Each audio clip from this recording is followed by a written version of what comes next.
একদম স্পষ্ট কথা যে আমরা যারা গ্রেফতার হয়েছে তাদের মুক্তি চাই, যেসব হত্যা হচ্ছে সেগুলো বিচার চাই। আমরা আজকে এখানে এসেছি কারণ আমার মনে হয় যে কোনো যৌক্তিক বিবেকবান মননশীল মানুষেরই এই যে এত ছাত্র হত্যা হলো এবং ছাত্রদের উপর নিপীড়ন হলো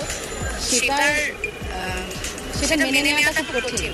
আমার মনে হয় যে কোনো মানুষের জন্য এটা মেনে নেওয়াটা কঠিন। এটা যেন সুষ্ঠু বিচার হয় সেইটুকু প্রতিবাদ, সেইটুকু চাওয়া তো আমরা চাইতে পারি।